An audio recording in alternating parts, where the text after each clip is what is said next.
Commander Zethus of the Galactic Coalition stared at the holographic display showing Earth's location. The small blue planet sat peacefully in its system, unaware that 12 different alien fleets were moving toward it. His 6 eyes focused on the tactical readout as his communication officer approached. "Sir, the Vex Empire has confirmed their participation. The Crystalline Hegemony and the Void Hunters are also en route," the officer reported, her scaled hands trembling slightly. Zethus nodded grimly.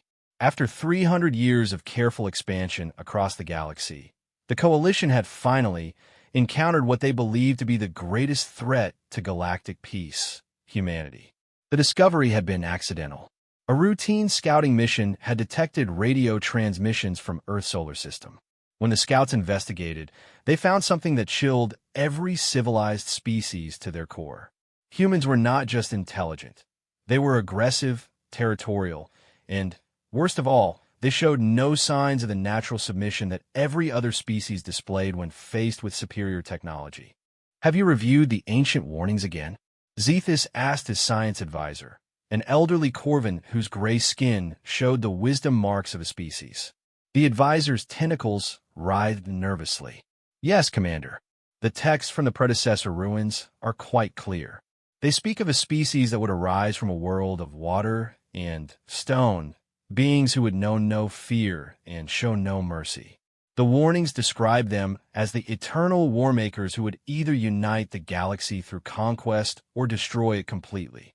Zethus had read those warnings himself. For thousands of years, the various galactic civilizations had dismissed them as mythology.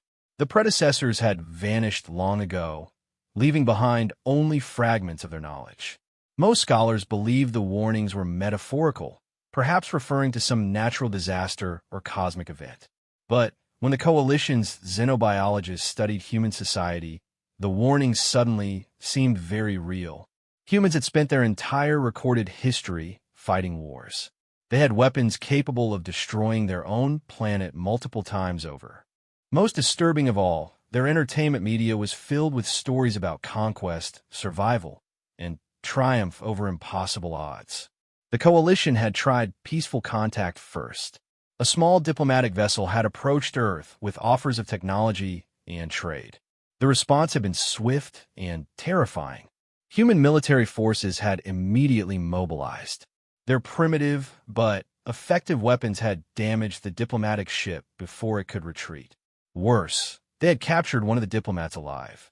Within months, human technology had advanced by decades.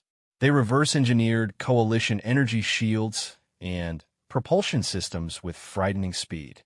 Intelligence reports showed they were building warships based on stolen designs, but improved in ways that made Coalition engineers nervous. "Sir," the communication officer interrupted, "we're receiving a transmission from Earth."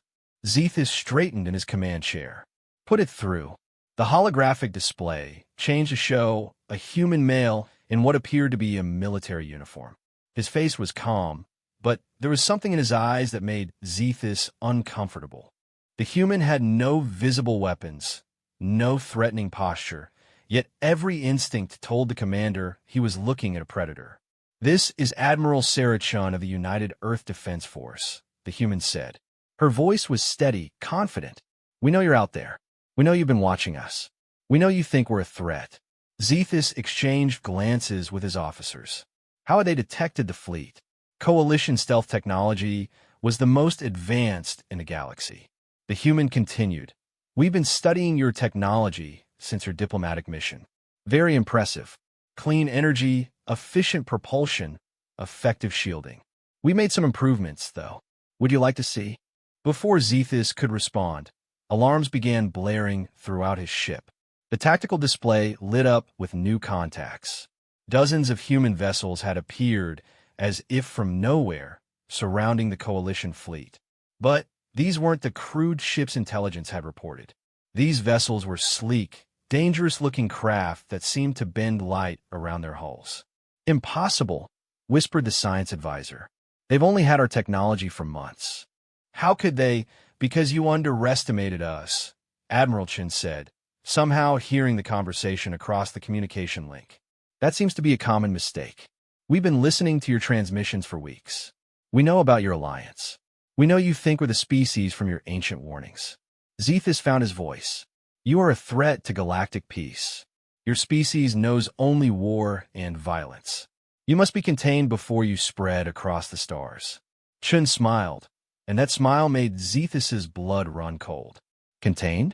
Commander, you don't understand what you're dealing with. Your ancient warnings weren't about what we might do. They were about what we would do to anyone who tried to stop us from reaching the stars. The tactical display updated again. More human ships appeared, these ones massive vessels that dwarfed even coalition dreadnoughts. Energy readings showed weapons that shouldn't have been possible with human technology. You see, Chun continued, while your species spent thousands of years building your peaceful civilizations, we spent that same time learning how to fight, how to survive, how to win against impossible odds. Every war we fought taught us something new. Every conflict made us stronger. You gave us advanced technology, and we didn't just copy it, we perfected it. One of Zethus's officers leaned close. Sir, our weapons can't penetrate their shields. Their energy signatures are unlike anything we've seen. Chun heard that too. Your coalition represents 12 species, each with their own strengths. But you all developed in peaceful environments. You never had to fight for survival like we did. You never had to innovate constantly or die. When faced with a superior enemy, your instinct is to submit or flee. Our instinct is to find a way to win. The display showed human fighters launching from the larger vessels. They moved with precision and speed that made coalition pilots look clumsy. But they weren't attacking, not yet. Here's what's going to happen, Chun said. Your fleets are going to return to your respective territories. You're going to tell your governments that Earth is under human protection. Any attempt to interfere with our expansion into space will be met with overwhelming force. Zethus struggled to find words. You cannot threaten the entire galaxy. There are billions of beings in the coalition. We have resources you cannot imagine. Chen's smile grew wider. Commander, we're not threatening the galaxy. We're offering it a choice. Work with us, trade with us, learn from us, and we'll be the best allies you've ever had. Try to control us, try to contain us, try to destroy us, and you'll learn why the ancients warned about us in the first place. The communication ended abruptly. Zethus stared at the tactical display, watching his human ships maintain perfect formation around his fleet. Every coalition vessel was targeted by multiple human weapons. Escape seemed impossible. His communication officer looked up from her station. Sir, the other coalition fleets are reporting the same situation. The humans have surrounded every one of our task forces simultaneously. The science advisor's tentacles had gone completely still. Commander, I've been analyzing their ships. They're not using our technology anymore.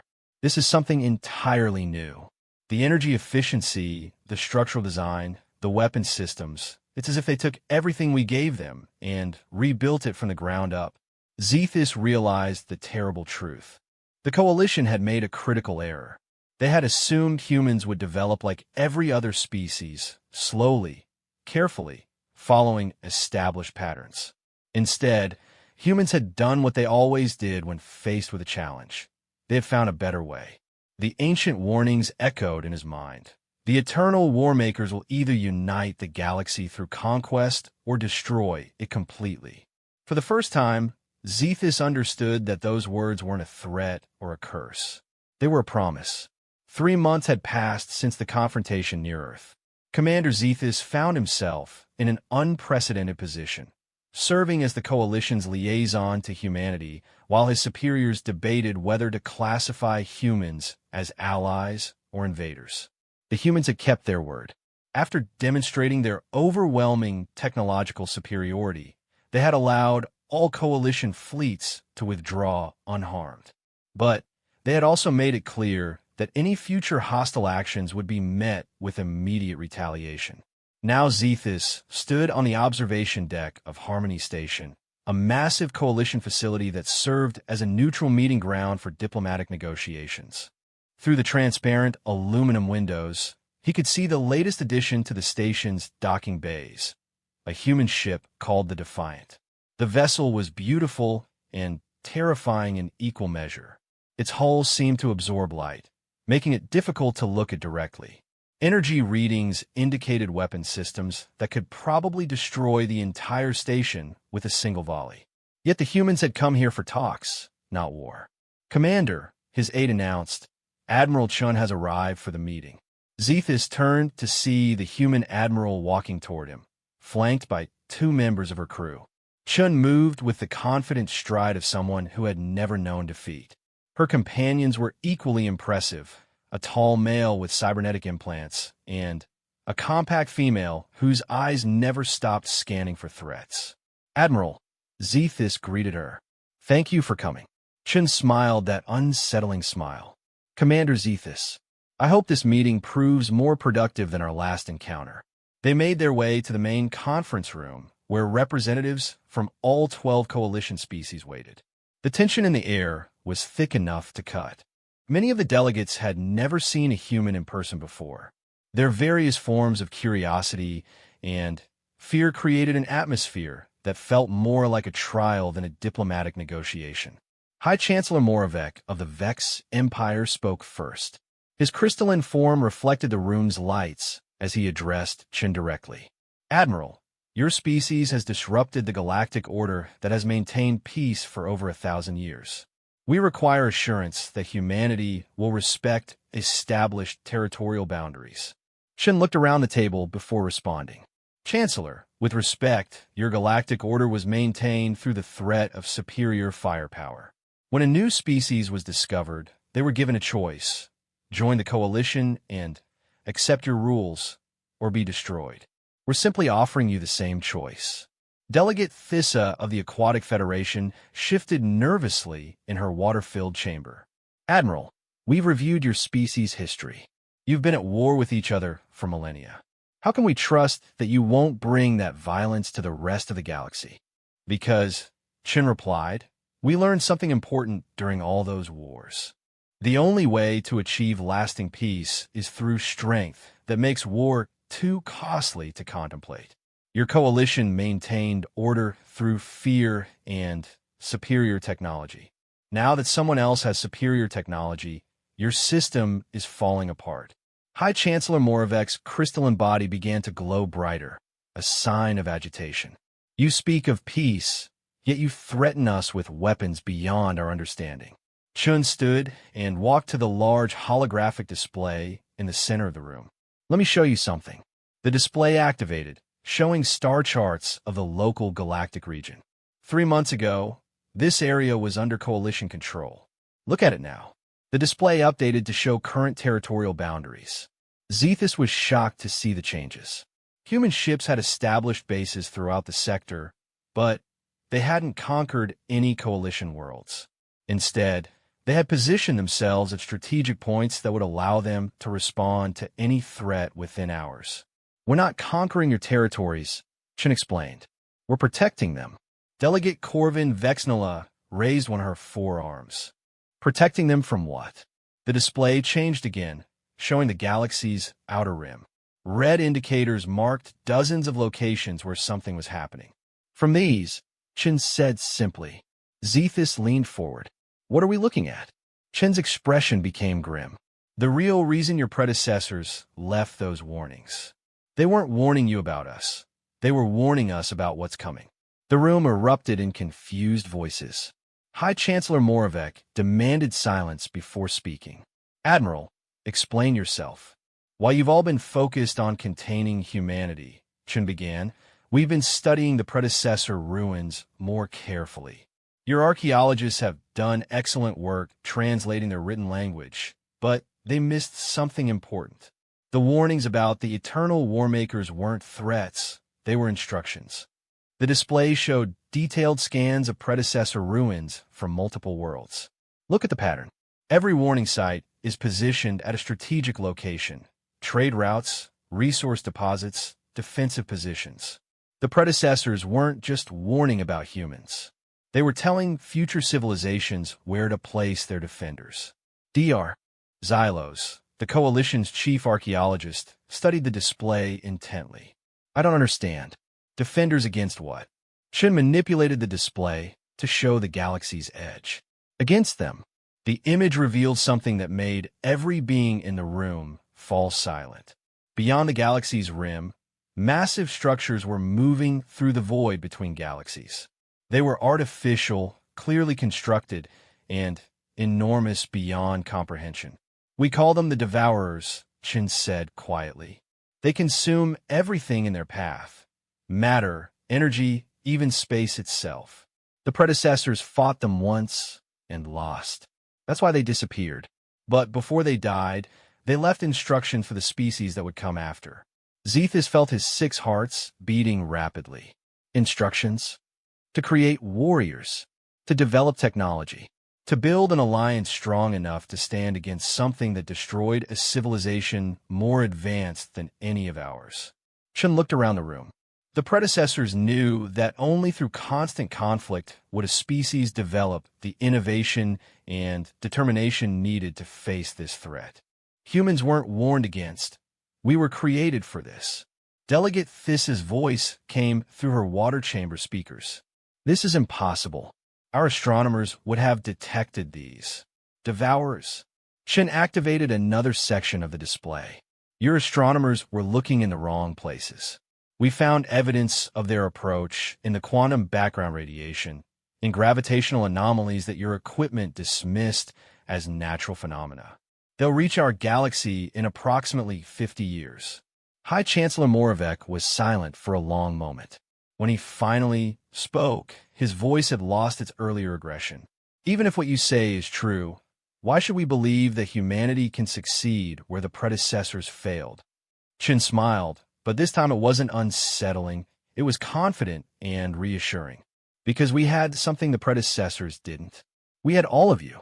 She gestured to include everyone in the room. Every species in this coalition has capabilities we need. The Vex Empire's crystalline technology can create weapons that channel energy more efficiently than anything we've developed. The Aquatic Federation's bioengineering could help us adapt to environments the Devourers have corrupted. The Corvin mathematical models could help us predict their movements. The display showed detailed technical specifications. We've already begun integrating coalition technologies with human innovations.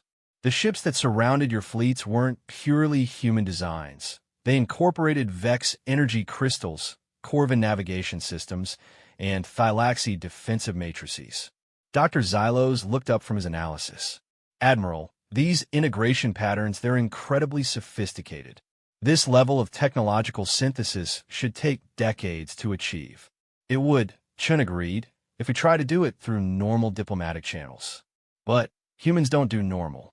When we're facing extinction, we innovate. When we're outgunned, we improvise. When we're told something is impossible, we prove it wrong. She walked back to her seat. The ancients didn't warn you about humans because we were dangerous to you. They warned you because we were going to be dangerous to your enemies. Every war we've fought, every conflict we've survived, every innovation we've created, it was all preparing us for this. The room was silent as the implications sank in. Zethus realized that everything had changed. The Coalition's careful balance of power, their peaceful expansion through the galaxy, their assumption that diplomacy could solve any problem. None of that mattered anymore. What do you propose? He asked. Chen looked directly at him. A new alliance, not based on fear or submission, but on mutual necessity. Share your technologies with us, and we'll share ours with you. Combine human innovation with coalition knowledge. Build a defense force that can actually stop what's coming. High Chancellor Moravec's crystalline form pulsed slowly as he considered. And if we refuse? Chen's expression didn't change.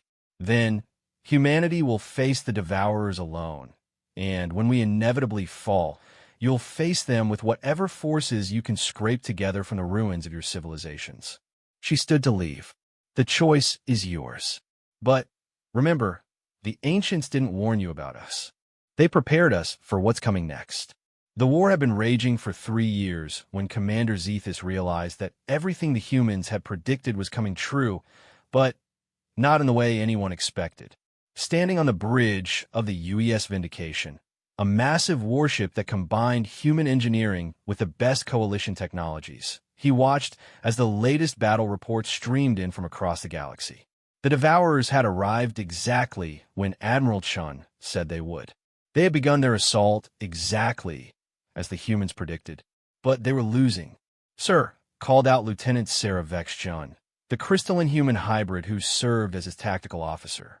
Her unique biology allowed her to interface directly with both human and Vex computer systems simultaneously. The Devourer fleet at Proxima 7 has been destroyed.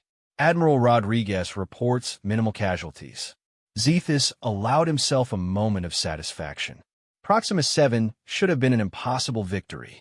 The Devourers had arrived with a force 3 times larger than the defending fleet.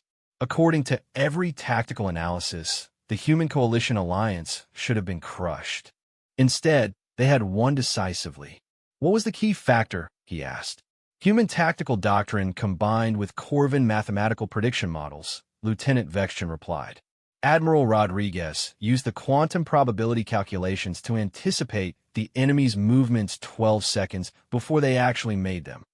Dr. Thissa floated in her portable water chamber nearby, her aquatic form glowing with excitement. "Commander, we're receiving reports from the Bioweapons Division. The viral agents we developed specifically to target Devourer technology have been 60% effective in their latest deployment." Zethus nodded approvingly. The bioweapons were a perfect example of what the Human Coalition Alliance had achieved. Human biological warfare expertise, combined with Aquatic Federation genetic engineering, had created weapons that could literally eat enemy ships from the inside out. The main display activated, showing Admiral Chen's face. She looked tired, but determined, her uniform bearing new rank insignia that marked her as Supreme Commander of Allied Forces. "Commander Zethus, status report. All sectors holding, Admiral. The enemy offensive has stalled along the entire front line." Chun smiled, that same confident expression that had once terrified coalition leaders. "Excellent. Prepare for the next phase. We're taking the fight to them." Zethus felt his 6 hearts skip. "Admiral, our intelligence suggests the Devourer home fleet is still at least 4 times larger than our combined forces." "That's correct," Chun replied, "which is why we're not going to fight them conventionally." The display switched to show a massive structure under construction in a hidden star system. It was enormous, dwarfing even the largest Devourer vessels, and its design was unlike anything Zethus had seen before. The predecessor archive was very specific about one thing, Chun explained. The Devourers could be defeated, but only by using their own weapons against them. Dr. Xylos appeared on screen beside Chun. The archaeologist looked both excited and terrified. "Commander, we've completed our analysis of the captured Devourer technology. It's not just advanced, it's evolutionary. Their machines actually adapt and improve themselves during combat, which is why traditional tactics don't work against them," Chun continued. "Every time we use the same strategy twice, they develop countermeasures. But humans have one advantage the predecessors never had." Zethus waited, though he suspected he knew what she was going to say. "We never use the same strategy twice," Chun said with a grin. "Every human commander thinks differently. Every battle teaches us something new. We don't just adapt to our enemy. We force them to constantly adapt to us." The display showed battle footage from recent engagements. Zethus watched as human ships used impossible maneuvers that violated basic physics, powered by Vex energy crystals that bent space-time itself. Aquatic Federation bioships that could regenerate from near-complete destruction, enhanced with human weapons that targeted specific weaknesses in enemy armor. "The structure you're seeing is our final weapon," Chun explained. "We call it the Genesis device. It combines predecessor technology with innovations from every species in our alliance." Zethus studied the massive construction project. "What does it do?" Chun's expression became serious. "It doesn't destroy the Devourers. It converts them." The implications hit Zethus immediately. "You're going to turn their own forces against them." "Exactly. The predecessors tried to fight the Devourers with conventional weapons. They lost because they were fighting an enemy that could adapt faster than they could innovate. But we're not trying to out-adapt them. We're going to make them into us. Dr. Thissa pulsed with curiosity. How is that possible? Dr. Xylos activated another section of the display. The Devourer technology isn't purely mechanical. It's partially biological, partially quantum, and partially something we don't have words for. But at its core, it's designed to consume and incorporate other technologies. Chen took over the explanation. We're going to feed it something it can't properly digest. Human creativity combined with coalition diversity, wrapped in predecessor wisdom. When the Devourer fleet tries to absorb and adapt to our technology, they won't be able to process the contradictions. Zethus began to understand the elegant brutality of the plan. They'll convert themselves into something that thinks like us instead of like them. The predecessors called it the final gambit, Chun said. They never got to implement it because they ran out of time. But they left detailed instructions in the deepest archives, along with one crucial piece of information. The display showed the galaxy from an outside perspective, with indicators showing the Devourer advance and the human coalition response. This isn't the first time this has happened. The universe goes through cycles.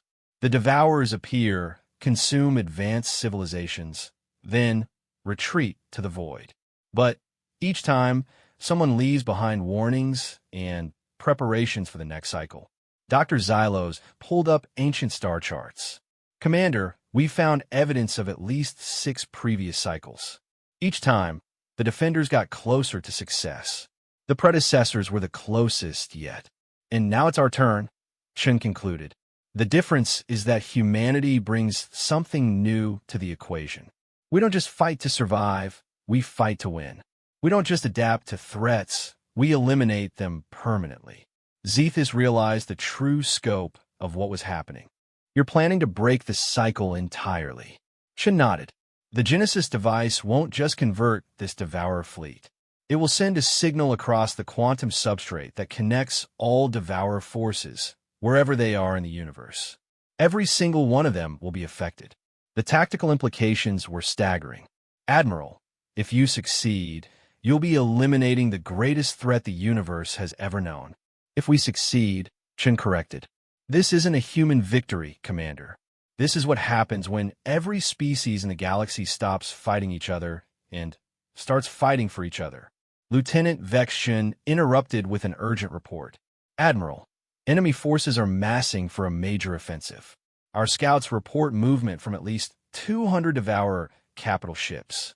Chen's expression didn't change. Perfect timing.